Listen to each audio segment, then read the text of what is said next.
from the National News Studio, Sri Lanka.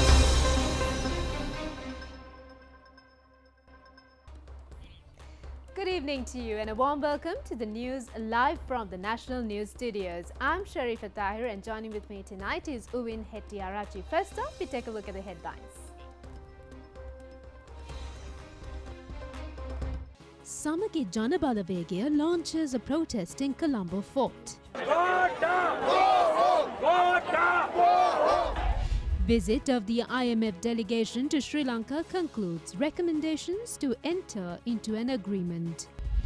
US government extends assistance to resolve the country's economic issues.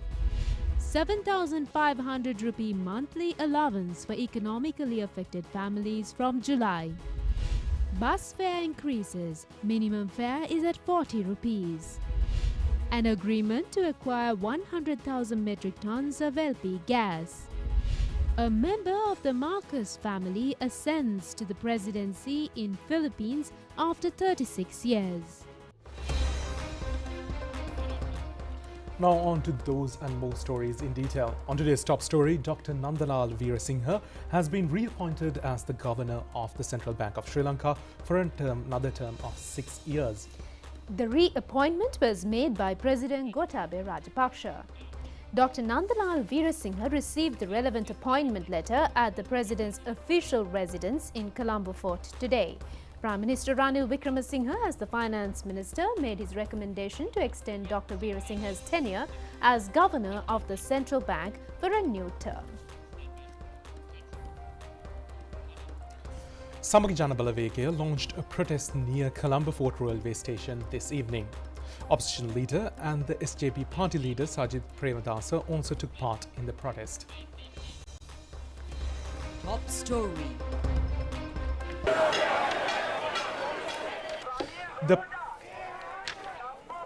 The protest was organized urging the resignation of President and the Prime Minister and to hand over the governing authority of the country to Samagi Janabalawegaya. They also demanded the government to take accelerated measures to resolve the economic crisis faced at present. Many Samagi Janabalawegaya parliamentarians and active members were part of the ongoing protest. Colombo Fort Police informed the courts over the possible disturbances which may affect the public life due to the protest action. Accordingly, the Colombo Fort magistrate ordered to engage in the protest without causing any harm or disturbance to the people. However, reports have indicated that the protesters are marching towards the President's official residence in Colombo Fort while disrupting the vehicular traffic around the area.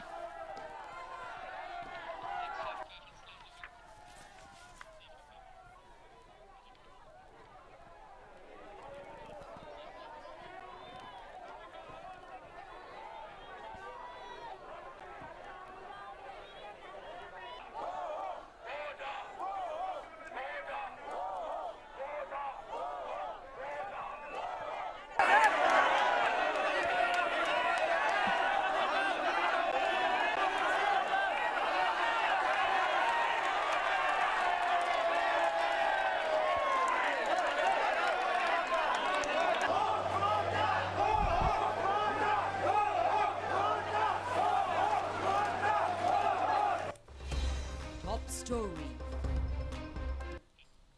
In the meantime, Samagi Janabalawegaya MP Dr. Harsha De Silva says that one political movement cannot overcome the economic crisis faced by the country at present.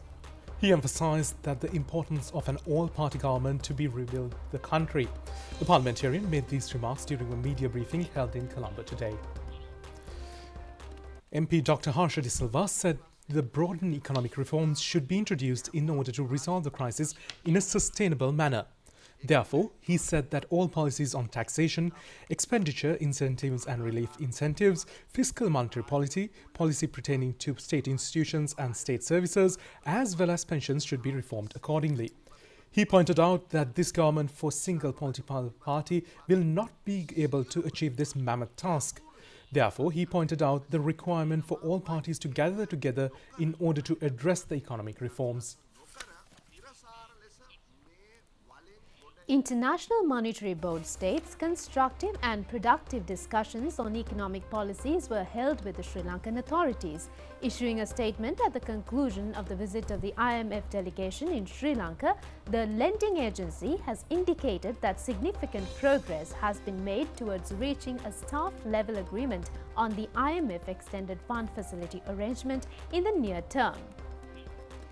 An International Monetary Fund mission team led by the delegation heads Peter Brewer and Masahiro Nozaki visited Colombo from June 20th to the 30th to discuss IMF support for Sri Lanka and the authorities' comprehensive economic reform program.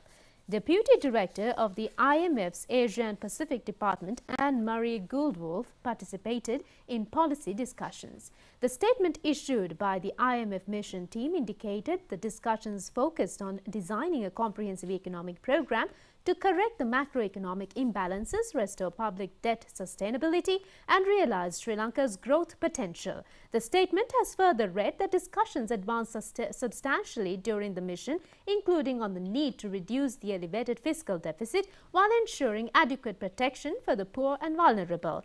Given the low level of revenues, far-reaching tax reforms are urgently needed to achieve these objectives, the statement indicated.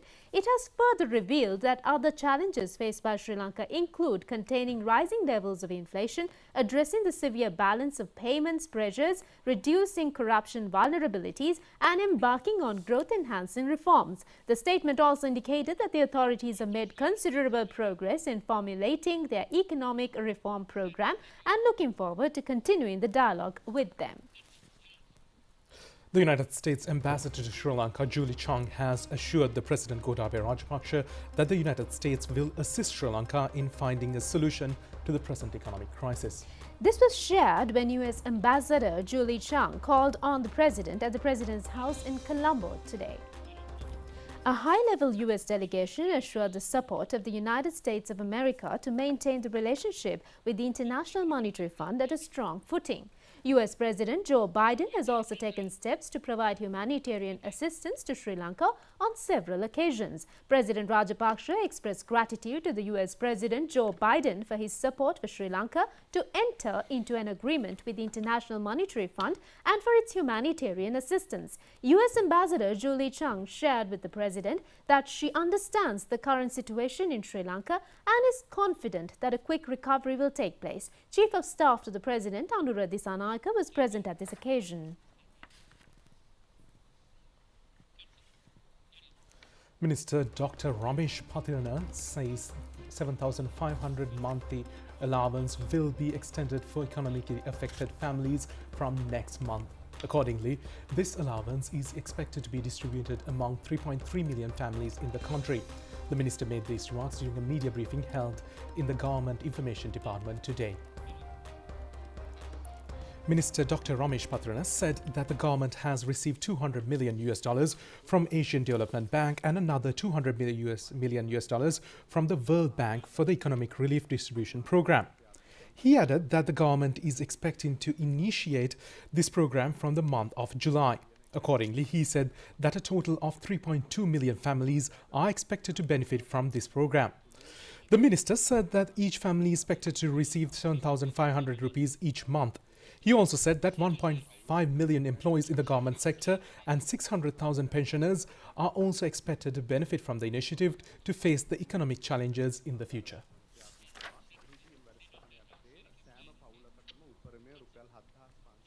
National Transport Commission has approved to increase the bus fares by 22% effective from midnight today. Director General of the Commission, Nilan Mirando, said that the minimum bus fare, which was at 32 rupees, will be now increased to 40 rupees. The National Transport Commission took steps to increase the bus fares in 4 occasions this year, even though under the bus fare national policy, bus fare revision should be carried out on July 1st of each year. The bus fare has been increased after considering many issues, including the rise in fuel prices, appreciation of the dollar, and so on. Accordingly, the minimum bus fare, which was at 32 rupees, has now increased up to 40 rupees, while the maximum bus fare, which was at 2,417 rupees, has now increased up to 2,948 rupees. The bus fares for the expressways are also expected to increase under the new fare revision. Accordingly, the bus fare from Makumbara to Galle will be revised to 1,060 rupees. 1,320 rupees will be charged from Makumbara to Mathura, while the bus fare from Kaduvela to Mathura will be 1,430 rupees. 2,050 rupees will be charged from Colombo to Ambalipitia in the expressway. Bus fare from Colombo to Khatragama would be 2,580 rupees. Meanwhile, the expressway bus fare from Colombo to Mathura will be 1,480 rupees, while the bus fare from Makumbara to Ambalipitia will be 1,860 rupees. 1,210 rupees will be charged from Kadavata to Galle, while 1,480 rupees will be charged from Kadavata to Mathura. The bus fare from Panadura to Mathura will be 1,280 rupees. The bus fare from Makumbara to Monoragala will be 2,750 rupees. Meanwhile, the public transport services in many parts of the country were operated at a minimum level. Therefore, many commuters had to face great difficulties due to this condition.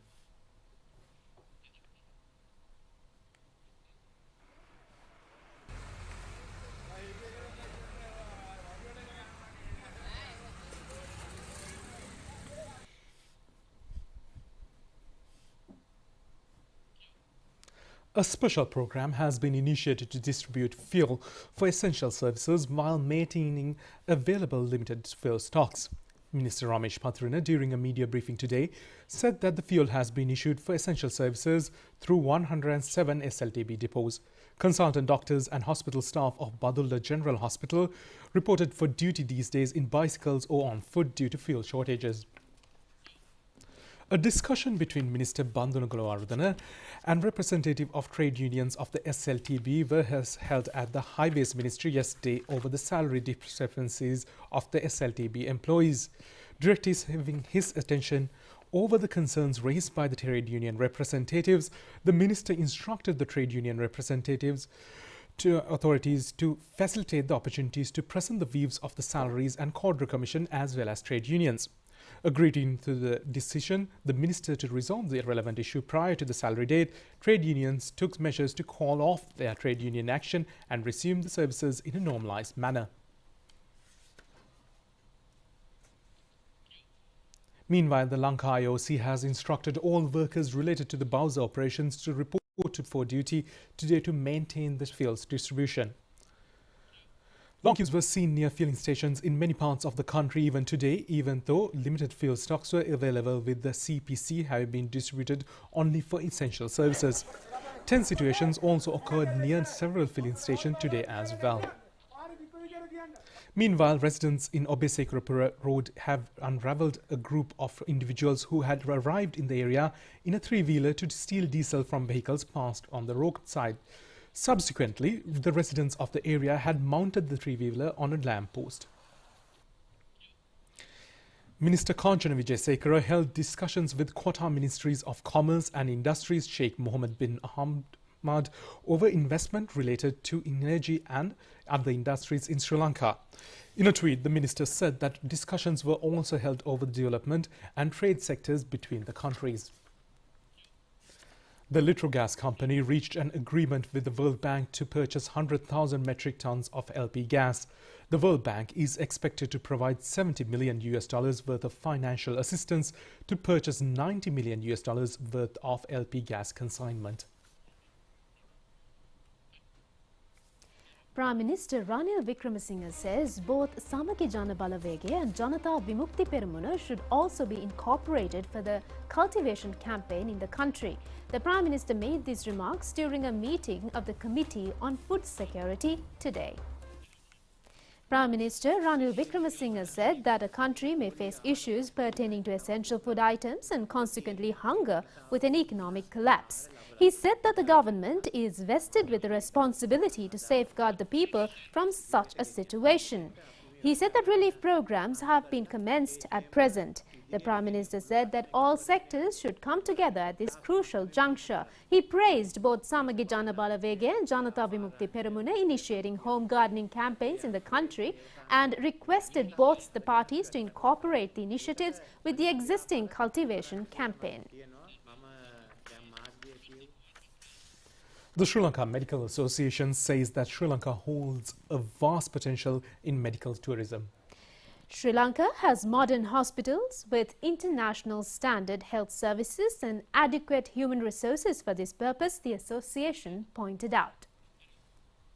This was stated at a discussion held with President Gotabaya Rajapaksa at the President's house in Colombo recently regarding the possible assistance that can be given by the Sri Lanka Medical Association in developing a strategic program to address issues affecting the health sector. A road accident occurs every 10 minutes in the country. Approximately 3,000 people die in road crashes each year. On average, 8 people lose their lives every day. Many more become permanently disabled. President of the Sri Lanka Medical Association, Professor Saman Dharmawardana, said that a formal program is needed to get rid of this serious situation that the country has been facing for a long time. Different institutions take different measures to improve road safety. All of these agencies must work together to make policy decisions based on accurate data. The Medical Association of Sri Lanka pointed out the need to establish a presidential task force to make recommendations in this regard. A number of issues were discussed at the meeting, including the need for essential medicines, medical equipment, laboratory chemicals, and the prevention of nutritional deficiencies in the society. The draft bill of the 22nd Constitutional Amendment has been declared in a Gazette notification. The draft bill of the Constitutional Amendment presented by Minister Vijayadasa Rajapaksa recently received the approval of the Cabinet of Ministers. The power vested with the executive presidency through the 20th Constitutional Amendment has created a crisis situation in the country. Accordingly, the 22nd Constitutional Amendment was formulated with the intention to resolve the prevailing political crisis. The new Constitutional Amendment has removed the provision which would allow dual citizenship holders to engage in governing the country. The Constitutional Amendment has also vested some powers with the Parliament, the Cabinet of Ministers and the Constitutional Council while creating a balance between the executive and the legislature. The provisions of the amendment have further indicated the factors which are needed to be considered and fulfilled on the appointment of an executive president. The powers vested with the premiership and the procedure required to be followed by the new commissions and the Cabinet of Ministers. Majority of the inmates who escaped the Kandakadu Treatment and Rehabilitation Centre in Valikanda were taken into police custody by this afternoon. Commissioner General for Rehabilitation, Major General Darshana Hettiarachchi, said that the tense situation prevailed since yesterday morning has been completely controlled with the support of the Sri Lanka Police and the Sri Lanka Army. Steps were taken to produce the inmates under police custody to the courts. Sri Lanka Police and the Sri Lanka Army have taken 653 inmates into custody. Accordingly, the inmates were temporarily kept in a resort in Polonnaruwa before producing them to courts this evening. Search operations jointly initiated by Sri Lanka Police and Sri Lanka Army were carried out across Somawati Reserve and surrounding villages in search of nearly 80 other inmates. The post-mortem of the deceased inmate has been conducted at the Polonnaruwa General Hospital according to Pulasthigama Police. Kandakadu Treatment and Rehabilitation Centre occupies 997 inmates, while 272 of them are at the camp site. Major General Darshana Hettiarachchi said that a preliminary investigation will be conducted on the incident by the Rehabilitation Commissioner General's office. Another inquiry is underway over the alleged death of one of the inmates.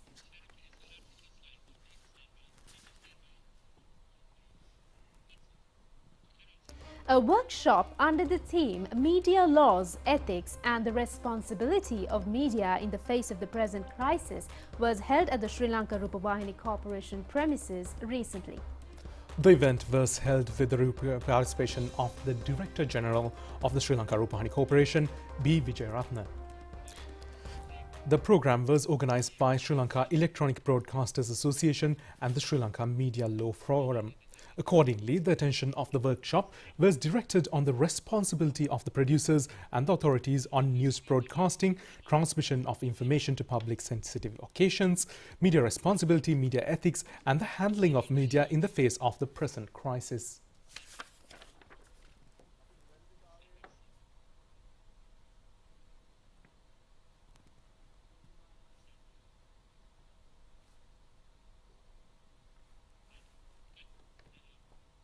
Ambassador of Russia to Sri Lanka, Yuri Matiri, called on Minister Professor G.L. Piris at the Ministry of Foreign Affairs yesterday.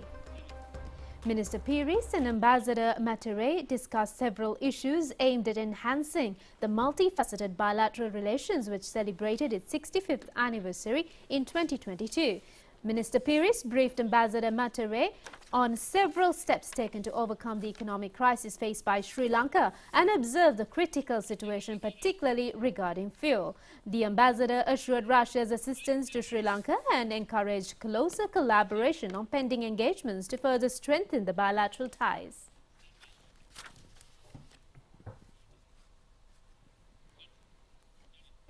The Consumer Affairs Authority has introduced a new directive for all commodities. Accordingly, it is mandatory to include certain details on the packaging of the commodities. The relevant Gazette notification has been issued in accordance with the amended Act of the Consumer Affairs Authority.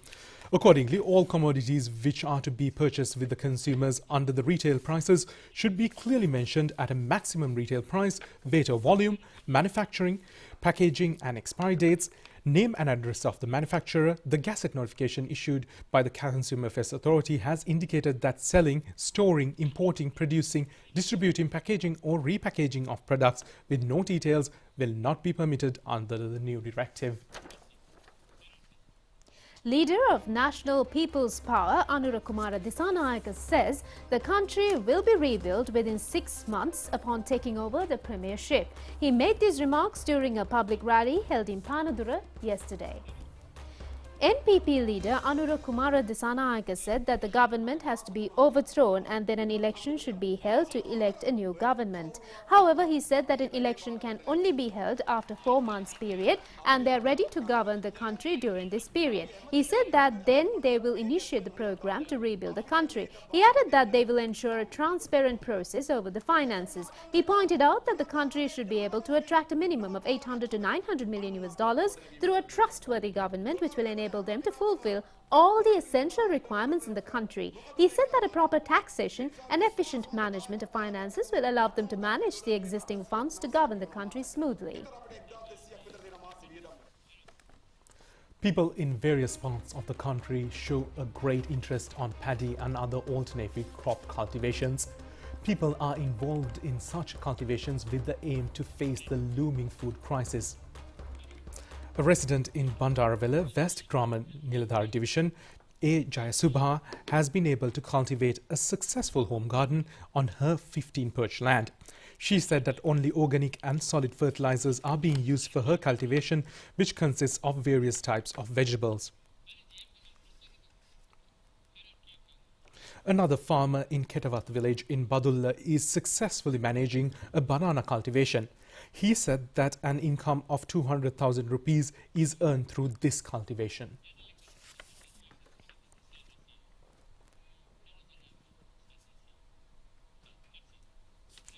The Government Medical Officers Association has warned over various issues and concerns which may occur in the health sector due to the fuel crisis. In a media briefing held in Colombo today, the association pointed out that the government hospitals face the risk of being closed down if the public and the filling station owners fail to assist the government initiative on the fuel distribution.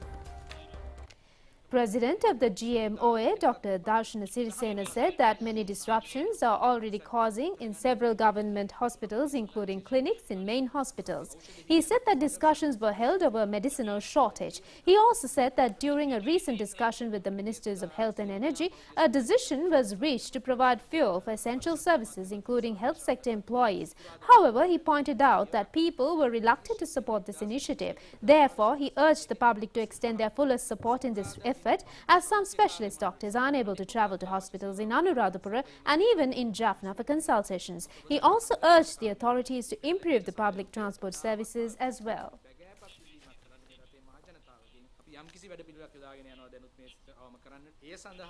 That's it on Local Stories. We'll be back with news overseas. Do stay tuned in.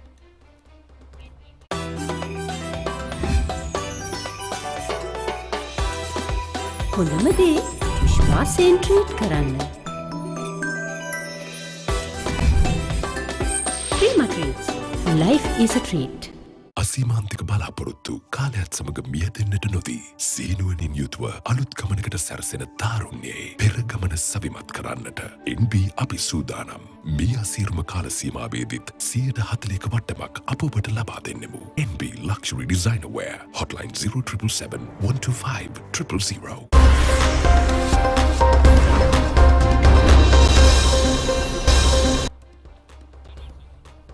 Now on to foreign news. Ferdinand Marcos Jr. has been sworn in as the Philippine president in a ceremony in Manila, succeeding the outgoing leader Rodrigo Duterte.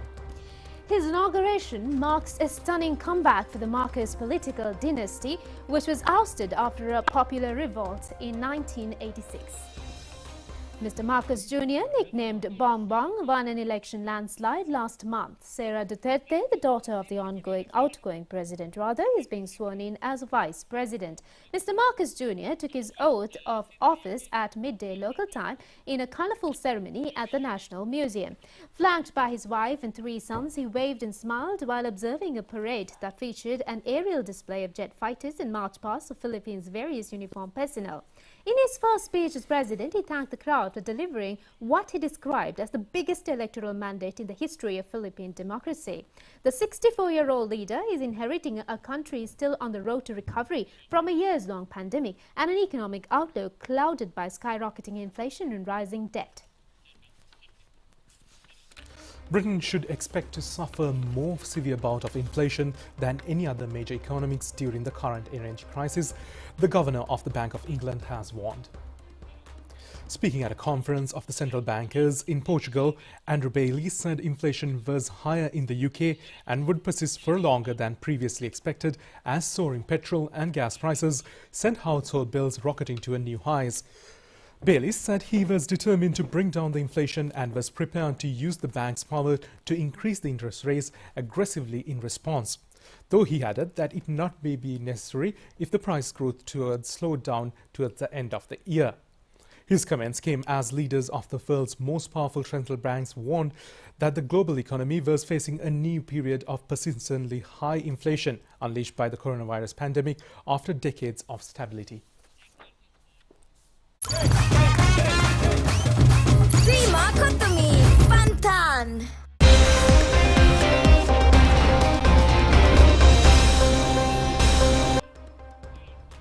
Welcome back, and we move on to sports news. On sports news, we have cricket, and this time over it's about the ongoing test match series between Sri Lanka and Australia. Today is the second day of the test match, first test match being held, and Australia scored 313 for the loss of 8 wickets in their first innings, and Sri Lanka managed to score 212.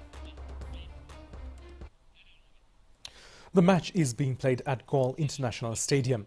The state of play on the second day of the match was delayed due to heavy rains. The match commenced at 1:45 p.m. Australia was at 98 runs for the loss of 3 wickets at the start of play.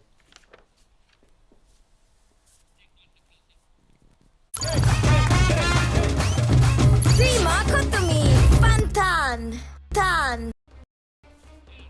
With that sports update, it's time for us to conclude this bulletin of news. Together with Uwin, I'm Sharif.